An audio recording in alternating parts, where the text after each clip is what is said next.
Hello? Sino to? Boss Mosh? Sino to? Tangina niyo po. Tangina mo rin po. Basta. Ako nga pala si OG Nandi. Sino yun? Tropa. Sino to? Kala mo ha. Binabalaan lang kita, Mosh. Oo.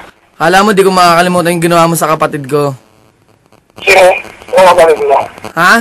Sino kapatid ko? Si Flirty Queen? Tangina mo yung binetchin nyo, sabay tinera mo? Tinira mo gago? Flirty Queen, hindi ko nga kilala yun. Hindi kilala ha. Kala mo, yung nakasama nyo sa chat? Yung kasama yung sa chat. Barrio Mexico? Mario, Mexico. Diyan, maang-maangang ka, tangina mo, baboy. Gusto mo matigil yung pagrarap mo? Ano mo ako huwag mo akong binabanta ako. Matagal na kitang minaman-manan, Moshwan. Makinig ka sa akin, makinig ka. Ikukwento ko sa'yo. Lang, makinig ka muna. Ikukwento ko sa'yo. Ako ang tumawag at ikaw ang makikinig. Sino mong kapatid mo? Si Flirty Queen. Saan ko nga siya nakilala? Hindi wala nga akong kilala Flirty Queen ng pangalan. Ito ha, kukwento ko paano mo siya nakilala.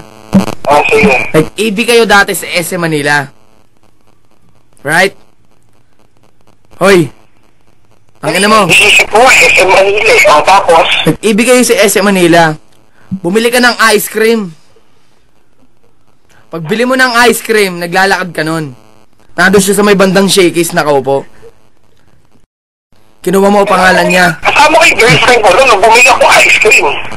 Oo nga eh, ayun nga masama eh. Kasama mo na girlfriend mo, kinuha mo pa yung number niya. Hindi ko nakasama yung kapatid mo.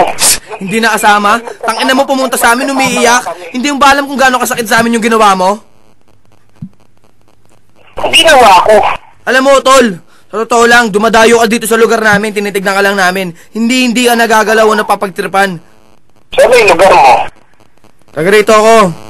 Sampalok. Sampalok? Kumpare ko si... Oo, Sampalok.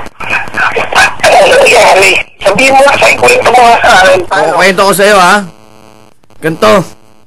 Niyaya nyo daw siya sa isang inuman. Marami kayong kalalakihan. Halos 3 lang yata silang babae. Si Vixen. Tsaka si Christy. Alam mo, kung hindi mo ginalaw yun, tropa, hindi iiyak sa amin yun ng napakaraming beses at magsusumbong na pinagsamantalaan nyo daw siya. Ako, pinagsamantalaan ko daw siya. Oo. Wala nga, hindi ko nga siya nilala eh. Paano ko pinagsamantala? Pakita mo sa akin ang picture, may O talaga, ipapakita ko sa'yo. Ipapakita ko sa'yo. Pero sinisigurado ko sa'yo, anumang gawin mong pagpapaliwanag sa akin. Pag oras na napunta ka rito sa lugar namin, kukulatahin kita, Mosh. Pasensyahan tayo. Paano ba talagang ginawa ko? Paliwanag mo, pre. Pinaliwanag ko na sa'yo, di ba? Sinasabi mo, pre. Huwag kang magmaang-maangan o nakalimutan mo na lang talaga. Dahil walang halaga sa'yo yun, di ba? Ginawa mo kasalanan yun eh. O paano magkakaroon ng halaga sa'yo yun eh, ginawa mo nga na kasalanan yun. Di ba? Anong ginawa ko na kasalanan? Nagmamaang-maangan ka pa. Hindi ako nagmamaang-maangan to. Ang akin lang to. Kasi pag may kasalanan ako, inaano ko, sinasabi ko. Pero pag wala akong kasalanan to, hindi ko matandaan ang mga nangyayari. Alam mo, wala ako talagang ginagawa. Walang ginagawa. Maganda nito, maganda nito.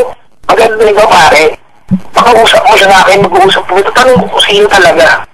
O sige. Pare, tignan mo, kung matagal na yun, ba't ngayon lang lumabas? Kung meron talaga, ba't wala na niya? Sige, pakakausap ko sa'yo ha. Antayin mo ako, tangina mo. Para magkaintindihan tayo lahat. Para din na to umabot sa kung anong mga maras na gawain. Oo, sige, sige. O sige, antayin mo ako, tangina mo.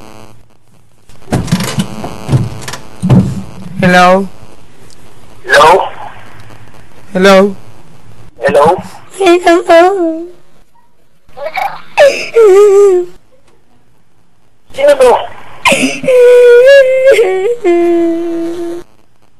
Hello? Alam mo ba? Wait, salita ka naman. Sino ba to? Ano ba, Mosh? Pinagkatiwalaan kita. Akala mo na. Hindi kita maintindihan. Kasi ikaw, pinagkatiwala ako na pumunta ako dyan. Pero yung ginawa niya sa akin, hindi ko matanggap.